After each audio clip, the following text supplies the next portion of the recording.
Mr. President Zelensky, thank you very much for doing this interview and for taking time to talk to us. We're almost at the 2-year anniversary of this war. And 2 years ago, when I was in Kyiv as well, many people thought that this war would last 5 days and that you might leave. Did you for 1 second doubt your commitment to stay in this city and defend your country? Я не народжував навіть такі думки. Сама ситуація не давала мені такого приводу. Тобто люди в ситуаціях складних, це залежить від багатьох факторів, що вони роблять і як вони діють. Це різні люди з різною відповідальністю і різний психотип. Це не через те, що хтось сміливий, а хтось не дуже сміливий. Є люди звичні, ви йдете по вулиці і ніколи не скажеш, що ця людина, вона героїчна, або навпаки, ця така людина, вона вся в м'язах, що вона боїться будь-якого гучного шороху. Тобто це реакція людини тієї чи іншої на шок. Бо війна – це шок. І в кризових ситуаціях я діяв, і люди, які біля мене, невелика кількість, скажу відверто, ми діяли, думаючи, як зібратися і як дуже терміново менеджувати цю ситуацію. Бо це найглибша криза, в якій опинилась Україна, і найглибша криза, в якій опинилась народ. А я як президент, я несу відповідальність. І я частина цього народу, частина суспільства. І я така сама людина. Тобто я як людина діяв, і як президент я не мав іншого варіанту. Your courage was contagious. It was inspiring to so many people, not just in this country, but also around the world. And it changed the minds of Western leaders, like the German Chancellor. They saw your courage, and they decided, here is someone we can invest in. I'm sorry, maybe it will sound not so heroic and not so romantic, and maybe not so positive, but people don't like losers. And they don't trust them, they don't want to be with any, loser together. It's a pity that it sounds such way. But that's the reality, isn't it? That is the reality, and this is the life. It's our life. And in politics, I can underline that it's everywhere. Just everywhere. From the war to financing, from military, just to bilateral relations. And of course, mostly, they didn't believe in us, didn't believe that we will stay. And it means didn't believe in us and in me. And I think they thought that we will not stay more than you said already. But you stayed, and they stayed, and you fought, and then gradually you got the support that you needed. And without that support, you couldn't have fought this war. Yes. Without that support, we could fight those first days. Yeah. First days, weeks, maybe months. Yeah, months. But not 2 years. Of course not. It's not enough. Otherwise, you have the big volume of casualties, much bigger. You understand, much bigger. Because the cities, you can't defend the cities, and they've been, otherwise, without any huge military support, they've been occupied. If occupied during occupation, a lot of people will be against, a lot of people will run, and if you are against, and if you are stay, it means you will lose a lot of these people. You were an actor in a past life, so you know all about the audience. You've got to persuade the audience. You've got to convince the audience. And you've been very good at that. Do you ever worry that the audience is drifting off? That they might get bored? That they might get distracted? Especially now. First of all, I can tell you, I always been script writer and producer. So acting was such, it's, you know, something just for to relax. You're good at it, Yes, though, aren't you? thanks so much. But I mean that it wasn't. I mean that the idea for me is the first. The idea is the first, and then everything else. I mean that. So the idea, to create the idea, that is the best. Right. The best for me was the most interesting. And of course, you need feeling of audience creating the idea. Of course, because you don't create for yourself. And the idea now is resistance, standing up to Russia. Yes, but what I want to share with you that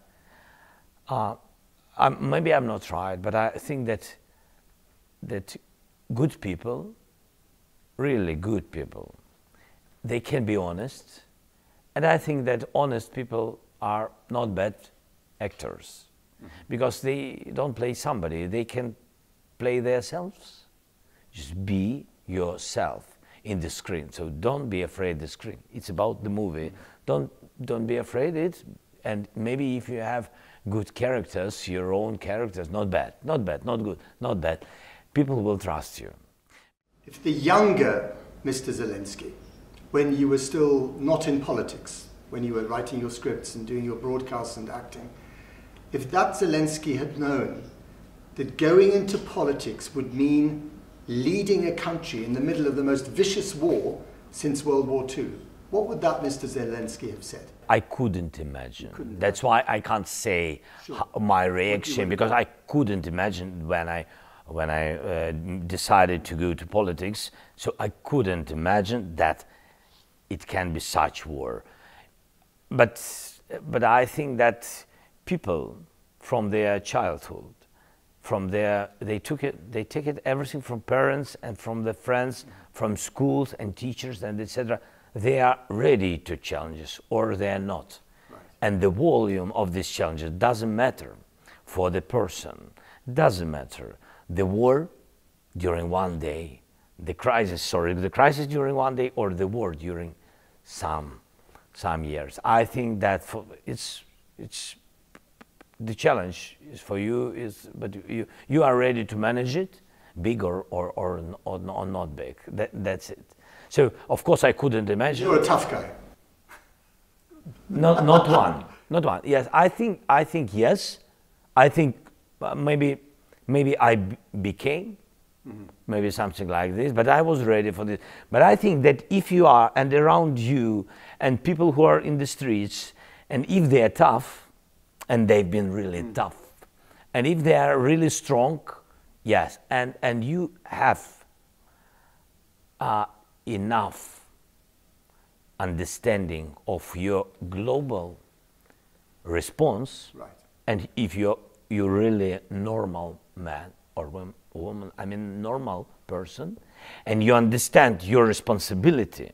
That's what I understood from the very beginning. Maybe I didn't know that the war will be such, but I understood that I have responsibility and I will stay in any cases. In any challenges, I have to stay. That's why I think tough people in the streets do tough person president or tough president. Yes, it really depends on the people who are around you. So one person I've interviewed some time ago who thinks he's a very tough guy and who always says he hates losers is Donald J. Trump, who could be the next American president. Now we know that Donald Trump has said, when I'm president, this war is over in 24 hours. Does that kind of talk and the idea of him getting back into the White House, does that frighten you? Це те, як ви мене запитали, що я tough guy or not. Я не можу про це сказати. Про мене може сказати хтось. Бо це також залежить від ситуації. Я просто сказав, що я дуже відповідальна людина. І коли я побачив, які стійкі люди поруч, я також стійка людина. І я стаю такою людиною. І я не вважаю, що я якийсь герой. Я вважаю, що героїчний народ. І по-іншому не можна. І тому так само і тут Дональд Трамп, коли він сам каже, що я завершу війну, мені здається, що це за 24 години, це, як вам сказати, це дуже небезпечно, те, що він каже. Я поясню. Тобто він буде самостійно приймати рішення без, я навіть не говорю про Росію, але це без обидвох сторін, тобто без нас. Я зараз буду говорити про нас. Без нас. Чому? Тому що якщо він каже таке публічно, це трішки лякає. Хоча я бачив багато всього і багато жертв, але це мене реально трішки напружує, тому що це говорить про те, що якщо його ідея, яку ніхто не чув, якщо його ідея не буде працювати для нас, для нашого народу, то він зробить все, щоб досягти все одно донесення своєї ідеї. І ось це мене трішечки занепокоює. Розумієте, так? Тобто, знаєте, це так само, як сказати, що у війні проти Росії я переможу. Це брехня. В війні проти Росії може перемогти Україна. І кожен з нас частиною буде цієї перемоги. І дай Бог, щоб кожен з нас не був частиною цього програшу, бо програємо ми всі, а не одна людина. Нема в війні одного переможця. І він говорить про закінчення війни, а закінчення війни – це перемога. У будь-якому випадку, бо мир – це перемога вже над війною. У будь-якому випадку це перемога, бо війна закінчилась. Це перемога світу, цивілізації. І він каже я. І це є проблема, бо одна людина не спроможна це зробити. І значить, це за рахунок чогось. І от тут настає те напруження, про яке я вам сказав. За рахунок чого? За рахунок кого? In a few words, if you could say to him directly, what would you say to him in English about his proposition of ending this war? I don't know if his message will have such positive result as he said, because It could be bluster. Yeah, it can be just, political message. And that's it. And my attitude to this, the same. Because if it's political message, I don't afraid. I understand election period, I understand difficulties, complicated period for the United States. And so if it's messages, okay. It's politics. It's politics, yes. But if it's some formula, I have to know it. Have you spoken to him? No, I didn't speak with him, but before the war, yes, I had a visit to United States. We had dialogue with him and with his team, yes, but we never spoke about it. I mean, it's global with details. But the period was another, but anyway, we've been occupied. Would you invite him to Kyiv to come and visit? With pleasure. With pleasure. Invite him now. Invite him on. Yes, please. Donald Trump, I invite you to Ukraine, to Kyiv. So if you can stop the war during 24 hours, I think it will be enough to come to Kyiv. All right. In any day, I mean. We'll make sure that he gets the message. Yeah, I'll make sure. I mean that. Who knows? Yes. For example, maybe Donald Trump really has some idea, a real idea, and he can share it with me, and I think it's okay, because it's, I mean that we can't have a secret with our people how to stop the war. Apart from Donald Trump, there are many Republicans, again, also facing election in Washington, who are now saying, Ukrainian money, not so fast. And I know you spoke to them just a few weeks ago. You were in Washington. Yeah. You were very persuasive. And even after that, they said, stop for now. Does that worry you? I'm worried only because our people and our budget, and we have a gap, financial gap because of the war. And I'm not worrying about with respect, about the congressmen or senators. I mean that I had meeting with them. When I sit with them, in any case, bilaterally, we have dialogue tete-a-tete or in team, mostly, 99.9% they are on my side. To your face. To my face. Do you trust them? Do you think that they are, nice to your face and they say we support you and then behind your back? I trust results. I trust results. Before this, we couldn't really survive without US help, US support. It's real fact. And that's why, of course, I trust, mostly I trust. And I count on them today. Yeah, it's true. I can't, even during, my 5 years, almost 5 years, my presidency, and during this war, I saw, from one side, I saw everything. But when I speak with politicians, sometimes I think that I saw nothing. Yes, because... Give me an example. Everybody's smiling, everybody's laughing, everybody's crying, hugging you, say that you're resilient, you're so strong, you're the man, you're the leader of the free world, you save our democracy. If Ukrainian people didn't have such president, if such president didn't have such Ukrainian people, we could lose the half of Europe, and then Russia will attack United States and NATO countries, and we have to give you everything, everything what we have, and then cut. Helmets. And then, yes, not only helmets, they helped a lot, really, yes, they helped a lot, recently, but yes. They helped a lot to stay. Right. And I think they could help us more to win. Because they're doing enough to prevent you from losing, but they're not doing enough to allow you to win this war. I can't to say, sometimes I have such thoughts like you shared with me now. It's difficult because they helped us, you understand? So that's why I'm You don't want to be ungrateful.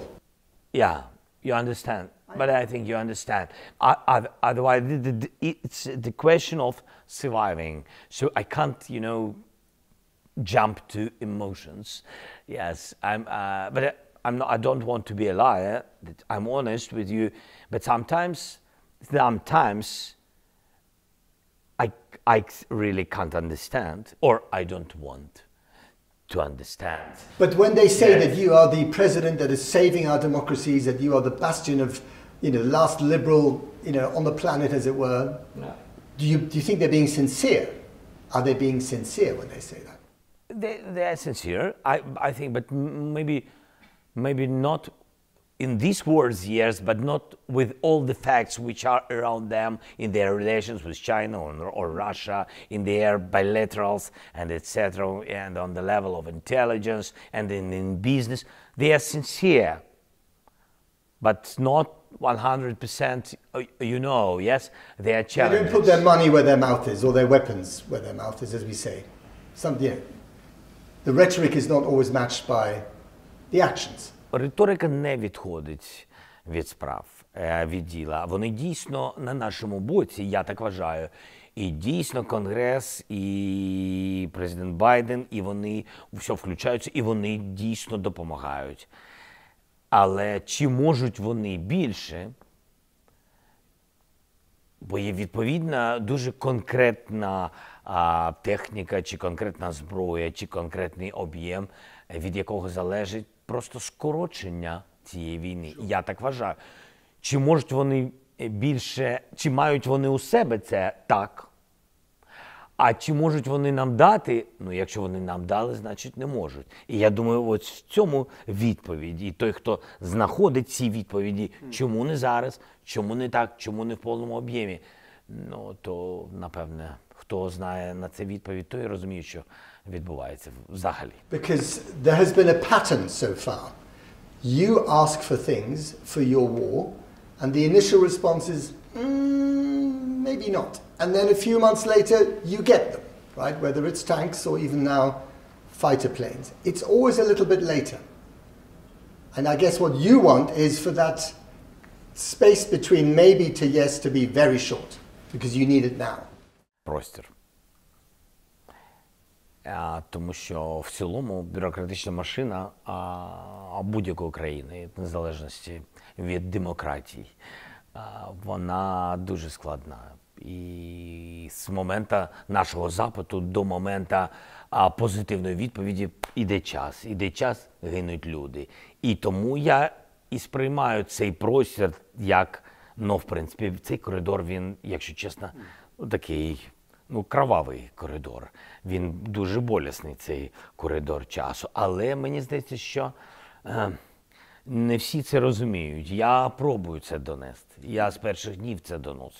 І до початку війни. Да, що цей час, хтось каже, цей час грає на користь Росії або ще на користь комусь. Не треба так глибоко мислити. Цей час точно не грає на користь українським людям, бо ми їх втрачаємо з часу.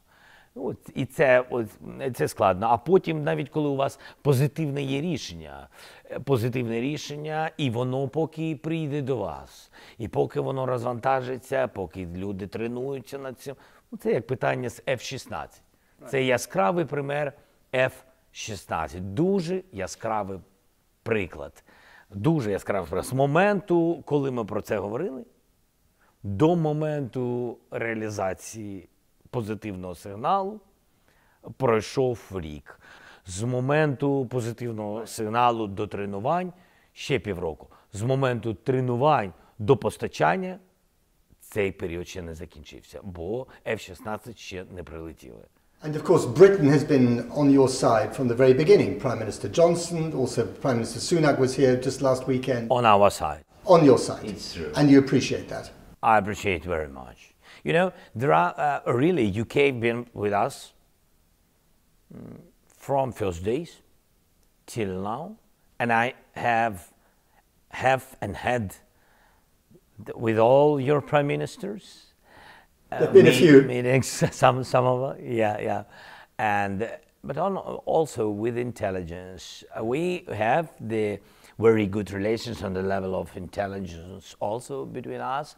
But you should know that I have relations with your intelligence, and so I mean that. Sure. So we are very open. And I speak with some leaders. I'm not such person who speaks only with the Prime Minister or with His Majesty or something like that. No.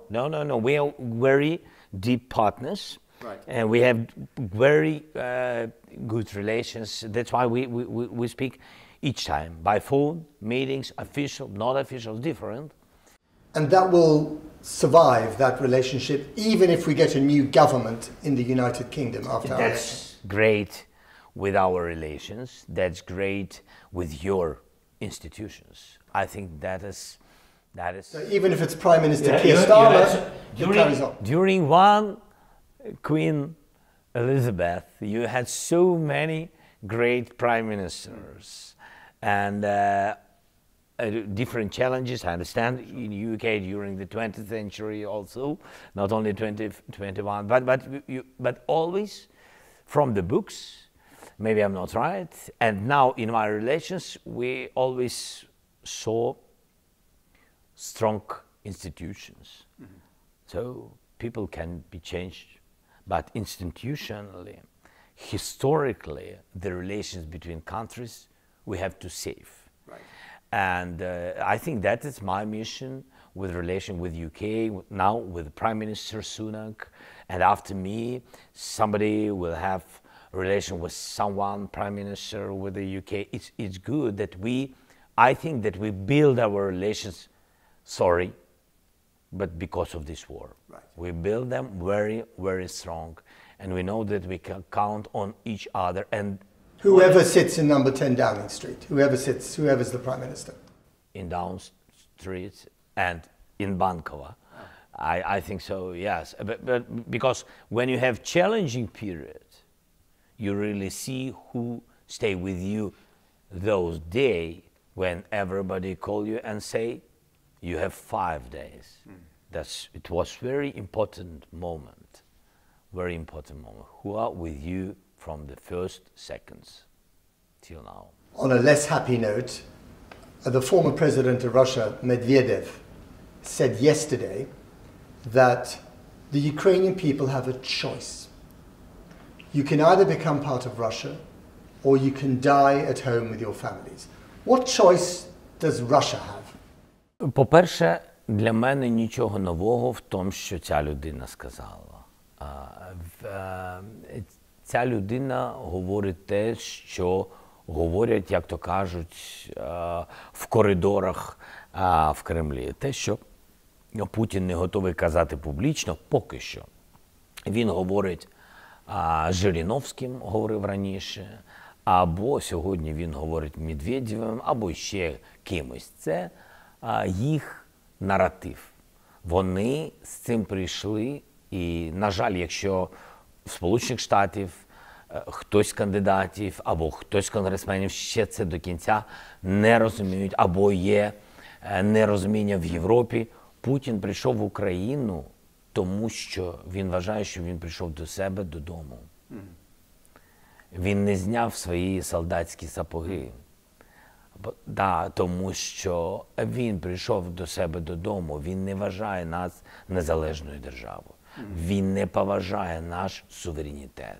Він з цим скрипом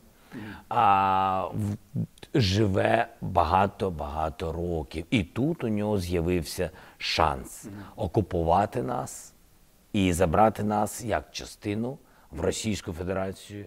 І що б для цього йому не потрібно було зробити? Або договір як з Білоруссю, коли він фактично керує державою, або, якщо ми не погодимось, а ви бачите, що ми не погодились на існування всередині Росії, або стерти нас з землі, з лиця землі, з обличчя землі. І це те, що зараз відбувається.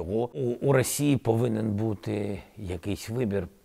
Вони обирають безвибірність, бо вибори Путіна упродовж четверть віку – це безвибірність. Вони не обирають для себе демократію. Вони не хочуть цього. І не хочуть, залякані, не можуть, бо всюди їх контролюють, бо бояться за своє життя. Причин багато. Головне, що вони не обирають демократичний шлях. Бо як тільки вони зрозуміють, що демократія – це виклик, і демократія – це дуже складно, вони оберуть демократію, все зміниться. So Russia will have an election this year. Yeah. We all know the outcome, I think, right? It's not going to be a big surprise. And you have postponed your election that was supposed to be held in March, the one here in Ukraine. Do you think it would have been better to have the election, after all, here? Я не відклав. Це автоматично виходить. Я нічого не відкладав. Я просто не спроможний їх провести через перший закон, який мені це забороняє. Тобто він забороняє проводити не мені вибори, він забороняє вибори в цілому всім інституціям зробити. Верховна Рада повинна проголосувати і дати мандат на вибори. Вони повинні підняти це питання і проголосувати. Вони це не можуть через заборонення закону. Вони не можуть порушувати закон. І ситуація в тому, що вибори у нас воєнний час заборонені.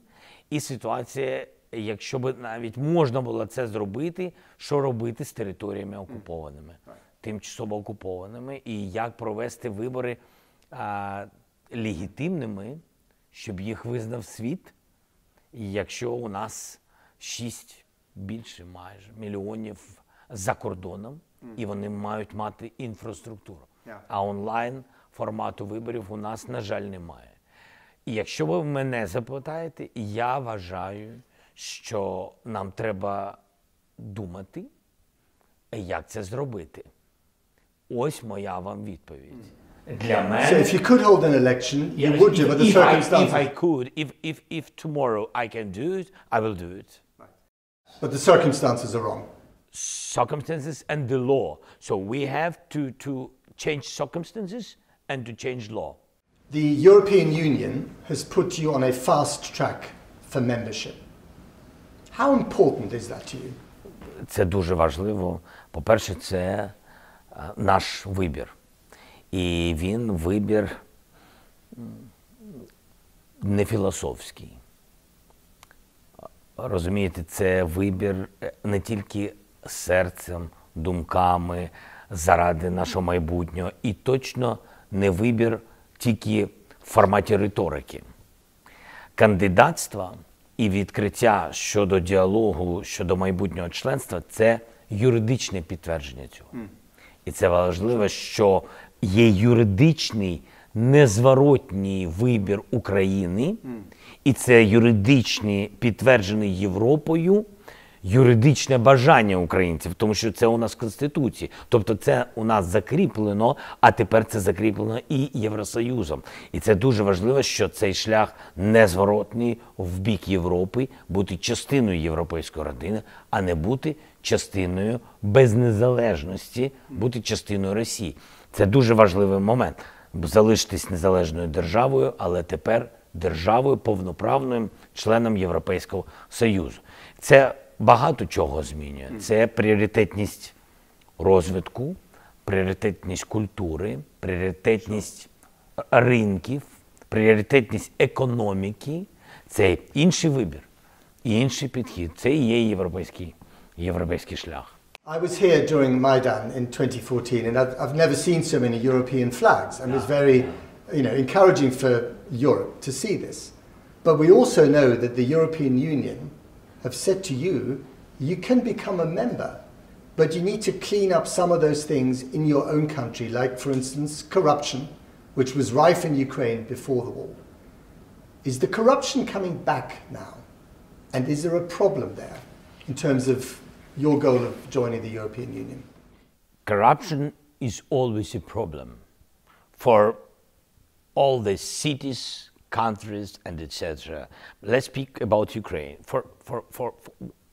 I think that the question of fight with the corruption is very sensitive in Ukraine, because when you fight for your European life, future, for your independence, you can't make such even small, corruption problems, because everything is sensitive, everything is, fire everywhere, very emotional attitude of people to everything.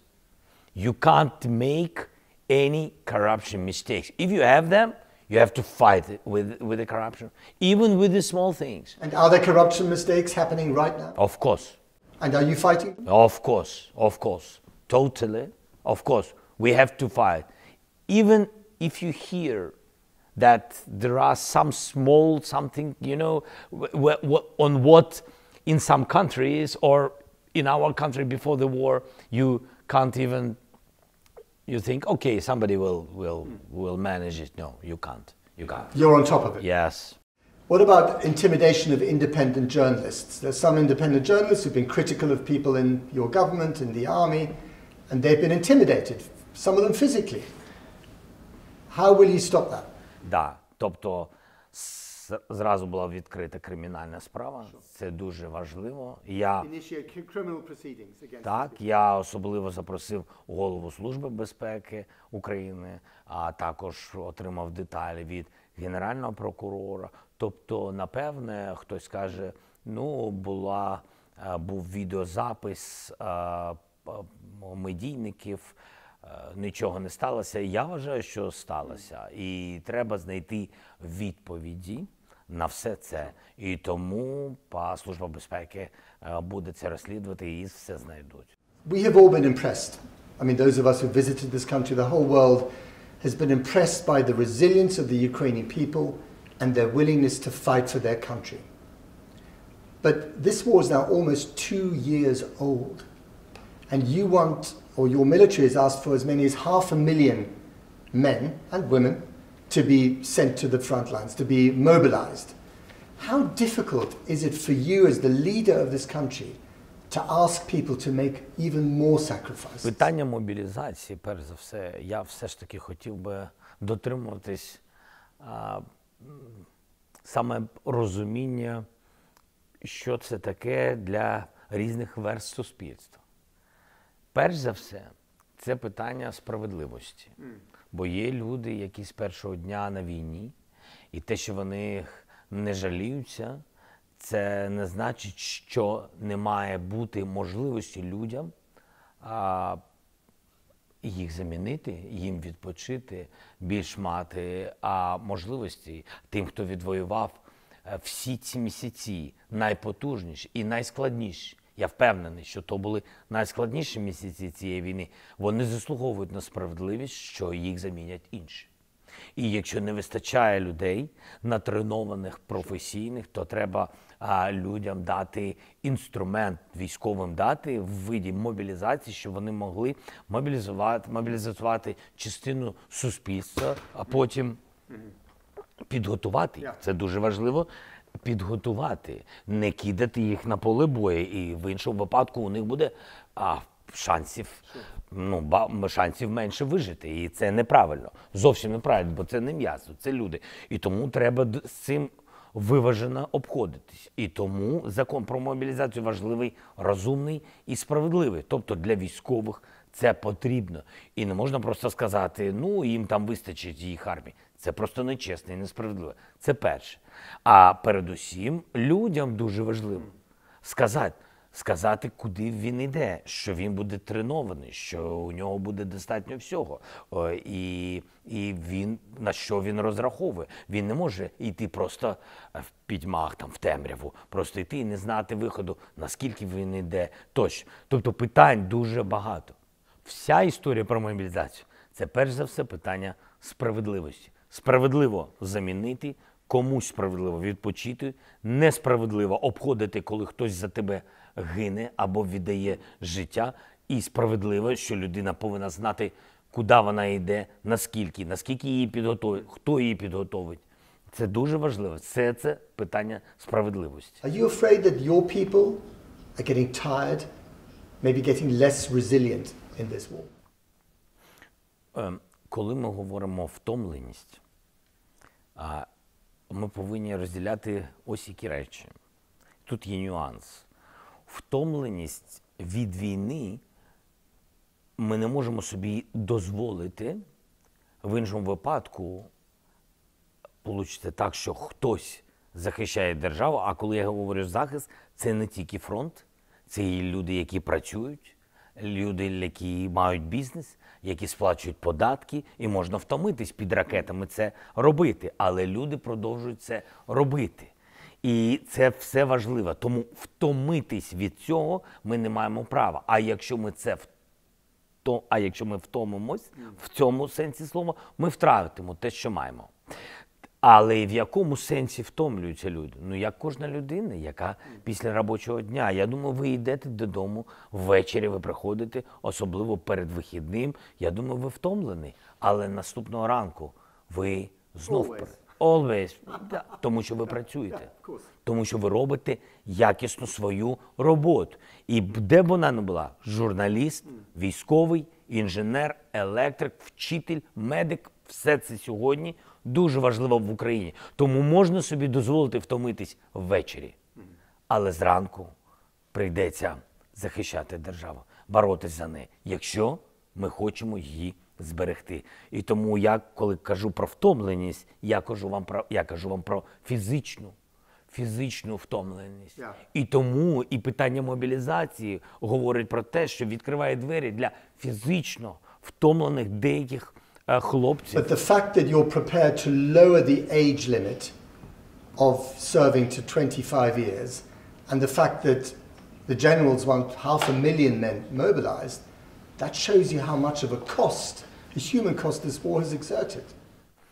Я на сьогодні особисто на сьогодні не бачу поки що потреби мобілізувати 500 000 людей. Скажу вам так. Я вважаю так. Не тому, що мені хочеться якось зараз відповісти і комусь сподобатись. Просто це люди, це не тільки життя номер один, а друга історія – це є відповідні дії, є відповідні операції. І тому я сьогодні не побачив поки що достатньо зрозумілих деталей для того, щоб сказати, що 500 000 треба мобілізувати. Це друге. А третє, я хотів би вам просто сказати, що це ще гроші. І як би хто там не ставився, всі ці фінанси, вони точно не приходять від партнерів. Я хочу, щоб всі розуміли. Всі ці заробітні плати на мобілізацію, на заробітні плати потім наших військових, все це дає український бюджет. І тому, коли ми говоримо 500 000, нам потрібно думати. Є запит, треба правильно все рахувати. Дуже правильно. As long as President Putin is in power in Russia, can there ever be peaceful coexistence between your two countries? I mean, he never will want. Never. He doesn't want any peace with you. Does he still want to occupy the whole Yes, country? yes. Kyiv as well? But this is, you know, yes, for him, it's occupation. It's like, I mean, that he was okay if another government, Russian government, will be in Ukraine, and you know, and everything will be, you know, so як кажуть, повзуча окупація. Тобто для нього підходить і такий варіант. Тобто такий, знаєте, геополітична окупація повзуча. Вона може йти і після нього. Він хоче задати цей тон, що Україна втратила незалежність, а вона може потім іти, якщо не зупинити їх сьогодні. And to those leaders in Europe and in America, political leaders who say, you know what, we can't carry on forever. We need the weapons ourselves. We need the money for our economies. And you're not winning this war. You know, the front line hasn't moved this year. Are you afraid that they're just going to lose interest and that Putin just has to sit back and wait? Чи я боюсь цього? Чи я боюсь цього? Як будь-яка людина, як президент своєї країни, я боюсь за свою країну. Так і є. Я переживаю через це. Я думаю, що треба робити все, щоб не залишитись наодинці. А просто тут дуже важливий момент. Чи вони всі усвідомлюють, що вони будуть в більшій небезпеці, якщо так станеться. Ну, ви розумієте, так? Тобто Путін піде далі. Тобто всі це розуміють. Адекватні люди, адекватні лідери розуміють. І тільки дуже наївні думають, що ми якось домовимося з Путіним. Так не буде. Нічого такого не буде. Він хоче розширюватись. Він хоче повертати якісь землі, які на його думку належать йому. І тому він буде йти далі, далі і далі. І тому ціна буде зростати. І ми про це багато разів, вибачте, говорили, що коли хтось каже, що ми виділяємо, так, це правда, але ви виділяєте ці гроші і на свій захист передусім. Передусім. І зброя, до речі, яку Сполучені Штати нам дають. Так, але цю зброю виробляють в Сполучених Штатах Америки. І гроші йдуть їх виробникам. І багато грошей, ви знаєте, що більше 70% залишаються в Сполучених Штатах в їх компаніях. I know you've avoided saying this so far, but would you ever say to the American president or the British Prime Minister, we need your soldiers here to help us win this war? You know, I never said about it. But I never said because we are not in NATO and I have any rights on it. But we don't. This is another war. I mean, we don't need their soldiers. I think so. We don't need them. Of course, if we want to have the same attitude to the soldiers like Russia, and have the Second World War or the First World War, when just people go straight to each other. Okay, so we can think about millions of people, but it's another war. We don't need these soldiers. We don't need them. I mean I think that's why I said it's cheaper even from the casualties, even from the people's lives, for the world. Sorry, using this word, but it's cheaper for the world now because it's only our life, personal, our losses. And they can spend now money, weapon. It's a new war with technologies and another kind of war. It's like Russia. You see, they fight today against our energy, not using army. Against, they use, I mean, army on the land in Ukraine. They use their jets from the Russian territory, from Belarus, from temporarily occupied Crimea, different systems and etc. I think it's cheaper for the world to give us such systems, especially when we know that they have them. Can you ever imagine signing a piece of paper with Vladimir Putin that involves you saying goodbye to Crimea or to Donbass? No. You need it all back. It's yours. No, if we want to stop him, if the world wants not to, not to have this back again, this aggression in some years, better to manage it, better, Even if they say you can be a member of the EU, you can be a member of NATO, but you can't. Nobody, always at such examples, I say really, I didn't have any proposition, such proposition, and that's why what to think about. So, if we want really to have peace in Europe, not in Ukraine and in Europe, we really need to understand that Ukraine is really independent.